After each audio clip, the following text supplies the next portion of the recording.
Welcome to the NewsHour. A new phase in the bloody war in Gaza is now underway. Israel is assaulting the largest city in the south, Khan Yunis. Most of Gaza's population is now in that region. The war is now nearly 2 months old, with the death toll fast approaching 20,000, mostly Palestinian.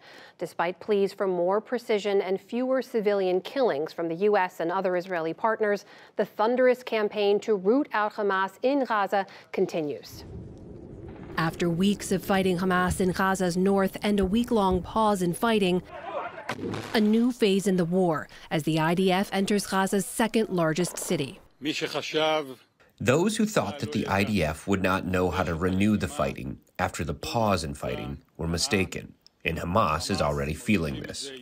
Israel believes that Yahya Sinwar, Hamas's leader in Gaza, is hiding among civilians there. IDF commanders on the ground said this fight is their campaign's fiercest so far as they aim to wipe out Hamas. According to the UN, Israel's bombardment has so far destroyed more than 46,000 housing units in Gaza and displaced an estimated 1.87 million people, or about 80% of the entire population. And for the first time, Israeli officials released their own death toll estimates in Gaza, saying 15,000 Palestinians have been killed, about 30% of whom Israel claims were militants. Gaza's Hamas-run health ministry says about 16,300 Palestinians have been killed, 70% of whom they say were women and children. In Israel today, families of hostages still held by Hamas met with Prime Minister Benjamin Netanyahu and said time is running out. Each day that passes by, they are dying slowly each day. We need to get them out immediately, whatever the price might be. They were reportedly told by Netanyahu in that meeting that there is, quote, no possibility right now to bring everyone home. Some families reportedly walked out in response. And in the Israeli Knesset, a passionate appeal from Shir Siegel, whose mother Aviva was released from captivity in Gaza, but her father Keith still remains. While we speak, there's a Holocaust a 3-hour drive from here. Why is it more important for Bibi to kill Hamas leaders and not to bring my father back home? In an evening speech, Netanyahu responded.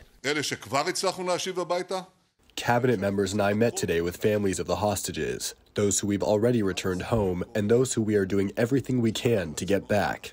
A Hamas representative said today they will not release more hostages until Israel's offensive in Gaza stops. We assure here again that there will be no negotiations or exchange of hostages until the aggression against our people and the steadfast Gaza Strip stops. Gazan civilians just want the horrors of war to end. At Khan Yunis's Nasser hospital today, victims lined the emergency room floor after another night of Israeli airstrikes, leaving some speechless. There was shelling. I can't even talk about it. Ibrahim's entire immediate family was left crushed under a building. Where are the ambulances? I lost my children and my husband. Where is the United Nations?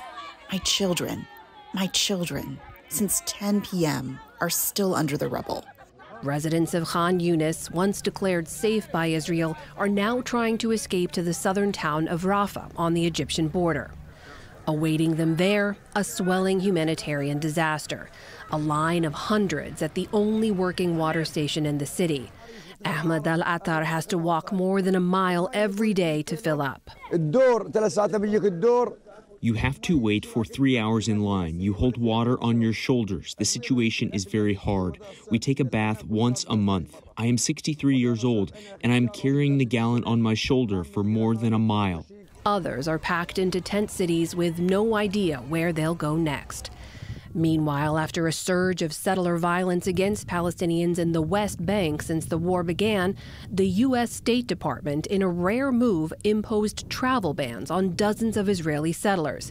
State Department spokesperson Matthew Miller. These acts threaten West Bank stability in the immediate term and take us further away from a future in which Palestinians and Israelis can both live in peace and security in 2 states.